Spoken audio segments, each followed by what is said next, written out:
যৌতুকৰ কাৰণে মোৰ হেৰি ককাক আৰু খুৰাক মাৰিছে আৰু মোৰ শাহুৰিয়ে মই উঠোতে বহুতে যৌতুকৰ কাৰণে এইটো কয় সেইটো কয় মানে মোৰ সহ্য কৰাৰ আৰু একো কাৰণ নাই। যৌতুকৰ কাৰণে গোটেই দিন সিহঁতে বিয়াৰ পিছৰ পৰা 1.5 বছৰ হৈছে বিয়া হৈছে, বিয়াৰ পিছৰ পৰা যৌতুকৰ কাৰণে শাহুৰি আৰু শহুৱেক দুইজনে মাৰপিটো কৰিছে মোক 2-3 দিন মান মাৰপিট কৰিছে। পিছত সেইদিনাখন মোক আহি ধৰি মানে চেঁচুৰি ঘৰৰ পৰা ওলাইছে। পিছত মোৰ ককা আৰু মোৰ বাপ দেউতাকে দুইজনে আহিছিল মানে মোক হেৰি কৰিবলৈ ঘৰত নিবলৈ। পিছত সিহঁতে আকৌ আহি মোৰ দেউতাক আৰু মোৰ ককাক মাৰিছে। পিছত সিহঁতেও 2-এটা মান দিছে, কিন্তু মোৰ ককাৰ বেছি হেৰি হৈছে, জখম হৈছে। এতিয়া মোৰ ককা আছে নগাঁও আছে, মানে অৱস্থা বেছি বেয়া হৈছে আৰু টকা পইচা বেছি যাব আৰু হেৰি মোৰ পেহীৰো জখম হৈছে 2টা, হাতটো ভাঙি পেলাইছে,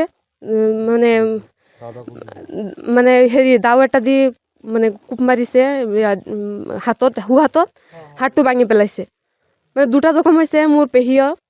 আৰু মোৰ ককাটো বেছি অসুস্থ হৈছে আৰু অজ্ঞান হৈ গৈছে, মাৰোতে বহুত পিটিছে মোৰ ককাটোক। ৰকিবুল হুছেইন আৰু ইকবাল হুছেইন, নজমুল হুছেইন আৰু আনোৱাৰ হুছেইন, 4জন।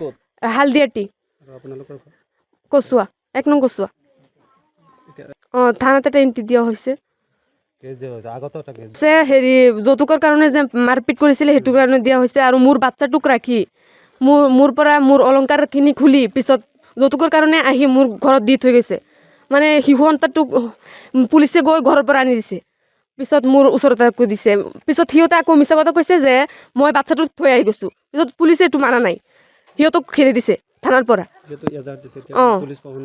দাবী জনাম যে মোৰ ককাক যে মাৰিছে আৰু মোৰ দেউতাক মাৰিছে, সিহঁতৰ কোনো কাৰণ নাই, মাৰাৰ কোনো কাৰণ নাই, মানে সিহঁতক এনেই মাৰিছে। বিচাৰ লাগে। ঘৰত আহি মোৰ ঘৰত আহি মাৰি থৈ গৈছে। সিহঁতৰ ঘৰততো সিহঁতে যোৱা নাই নহয়, সিহঁতে একো অন্যায় কৰা নাই, কিন্তু সিহঁতে চাবলৈ আহি আগতেই প্লেন কৰি আহিছে যে মাৰিব। কচুৱা থানা, 1 নং কচুৱা।